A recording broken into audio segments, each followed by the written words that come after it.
Hello guys. Alex, how are you? I'm good, Martin. You? Yes. How are things going? Not too bad, not too bad. I'm really good, getting ready for Christmas and all the other stuff and so on. Well, hi there, everybody. My name's Martin Tyler. I work for Sky Sports and I'm a football commentator, and I'm in the company of two very special people. Norwich City fans will, of course, recognise Alex Tettey, a legend at the club, a player who's been through thin and thick, and a lot of thick as well, including how things are going this season. I'm delighted to have some time with you, Alex. And Nana Badu, who is also well known in a different community, is a legend in London for his fantastic work with BADU Sports. And it's an organisation that I've had a connection with because I coach at non-league level, and one of our players came in one day in total distress because his brother had been murdered in a knife crime attack in London. And it resonated with everybody, and just as one person and many who wanted to try and do something in return, I tried to look at the bigger picture and see whether there's anything that could be done. From my perspective, just a little drop in the ocean maybe, but try and help in this particular problem. But preventing it was something that could happen, and I looked for organizations that might be doing that, and I through great fortune and a wonderful opportunity for me as an individual to come across Nana and BADU Sports. So I fell in love with BADU Sports. Happily, my company Sky Sports also saw the wonderful work, and now there's a link between Norwich City and BADU Sports. So could I just ask Nana to explain to everybody how this came about, how Nana Badu and Norwich City are now together, and obviously explain the connection with Alex as well. The journey basically with Badu and Norwich, it came from one of the organisations within our office where we work, it's Big Stack, and they decided to support, just like during the process of like inequality and the height of COVID, they saw the work we're doing and literally we just formed that partnership, got in touch with Norwich, an amazing family club. Like when we met them, their ethos around community, support, engagement, and just all round belonging was something that also attracted us, and it just made a natural fit in that journey. So yeah, that's literally how it started, and then it's just gone from strength to strength from there. Well, the great connection, of course, for you two is that you both came from Ghana into different parts of Europe. What do you remember about that, Alex, when you left and how you adjusted to life, a completely different culture, I guess, in Norway? Yeah, it was going from a very warm climate, warm country to very cold one to start with. It's very two different countries, but it was tough in the beginning, leaving my family and friends and to live with my dad in a completely new city, and didn't know anyone, but it became easy after a while, and learning new language, getting friends, and yeah, it became easier, but it was two completely different cities and place to be. Obviously, first you have to learn the language, and me and my sister were together with a few that were in a class of a school. I remember everyone was so welcoming, which was very pleased to me to see, because it's not given that people will be that welcoming to you in a different country. So from there, from my where I'm coming from, is as soon as they knew that I could play football, for me that was it. It didn't matter that I was from Ghana, it didn't matter that I didn't speak the language properly. All the boys in my class were, okay, you are part of us now. And for me, that's when everything came together, really. And from there, it's just gone upwards, to be fair. I think I came here just before I turned 11. years old, and I remember, I think it's like, because I was a little bit apprehensive about coming here. Obviously, I had no choice. My family, my parents, and my siblings were all born here and all living here at the time. So it was like Alex was saying, like leaving the life that you know and you're comfortable with to almost uproot and start a new one and make new friends, and obviously leaving all your friends behind. For me, I remember the first or the second day. In the second day, I tried to go back to Ghana. I tried to. I remember speaking. I was going to remember the route from the airport to our flat in London. I was remembering the route on the taxi here, on the taxi back from the airport. I was like, right, I'm going to try and walk back and then get on the plane. I had a whole this plan, and I actually tried to do it.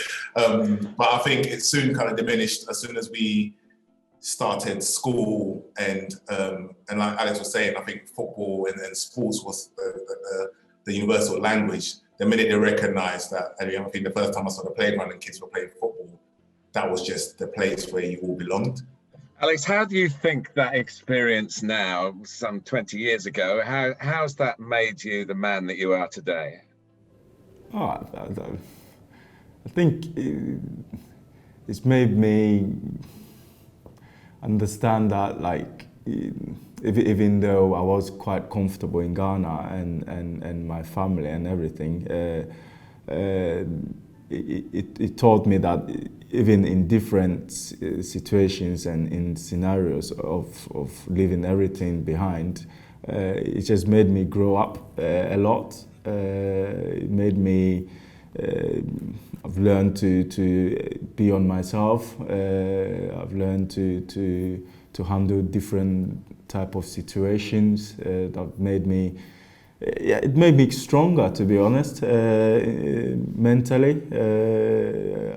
That I can achieve anything, and even though I go through bad spells and everything, I always remember back how I dealt with moving, and how I dealt with even sometimes the situations that wasn't that good in Norway, how I dealt with it and how I learned from it and moved on. So for me, it's made me a stronger person. The first 2 years, probably I didn't fight that much because everything went well. I had Chris Houghton as the coach. He brought me here. He's half Ghanaian as well, so we had a good relationship. But as soon as he left, yes, that fighting started, to be honest. And I'm a person, yes, fighting for something I do really well in my own sense. And that's what I've done until now. Is I've been myself. I've trained. I've coped well, and at the end, things gone back to being in my favor.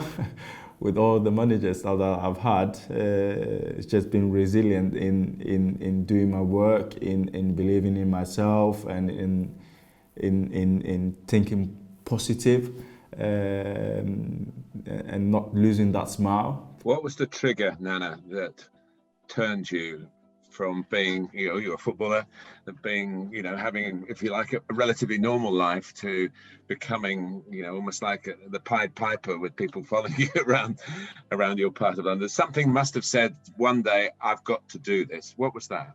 I think the key things is like witnessing. So like I've always known and felt a certain way about different situations and scenarios, and feeling like we wasn't in any control. But I think the key trigger for me was almost witnessing a kind of like a violent incident, and it wasn't just the incident itself, it's the look on the face of and I call them children, who were part of that incident, and the amount of them who did not want to be there, but then also there was no other opportunity or options. It seemed like this was my only thing that's been offered to me at the time. So that was the trigger, like their children. Surely if we inspired and gave them more aspirations, gave them more options and opportunities to develop their self, it will change. And that didn't sit well with me. And it wasn't, and the only thing that always sticks to my head is that looking at the faces of those young children during that incident, they they didn't realize or understand what it was that they've done or what it was that's happening. It was just like,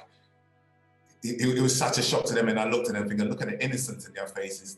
If you gave them another option, if you made it a more level playing field, if we find a way to do that, would they be here doing this? No, they would be elsewhere and living and dreaming like we all do. The education system is the best place for everyone to kind of be, and we will start out, so how do we make sure sports become fundamental within their education system and helping them develop mentally, not just physically, but also mentally to tackle these challenges. Alex, people my age, we've seen a huge change in society. Do you think that we're moving as a together nation now? What's your experience been like, and do you think these initiatives of 2020 are working? Personally, being in this country and lived in almost, I think, 9 years, they've had like difficulties to deal with as well, as the same as in any other countries in the world. But I think hopefully with this with this lockdown and everything, I think hopefully people now see that it is important to work together to create a better society. Many companies and organizations are trying to push through so that things are proper, equal, you know, regardless of who you are and your gender and your race and everything. So I think in some form it is going forward, but it's a long way. It's not something you achieve just overnight. So I think that there's work being done, and you just need to keep working hard on them so things gets better for everyone. What did it mean, the recognition from the Football Association? I know you're a very modest guy, but to have Sol Campbell sort of doorstep you in a "this is your life" kind of moment, really, it must have been a bit of a shock, but a very pleasant one, I guess. You know, it was when we had Sol come down and give the T-shirt and the award from the Lionhearts.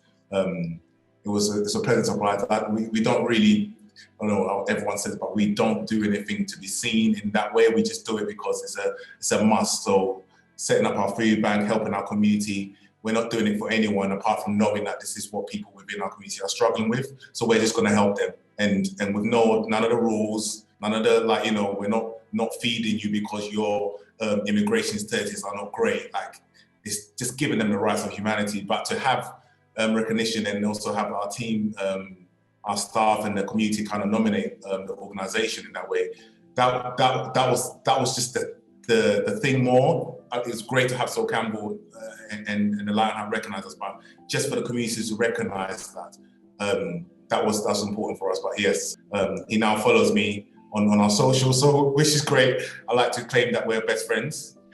But yeah, that was a very proud moment for the organisation as a whole and my amazing team that are working to make this happen.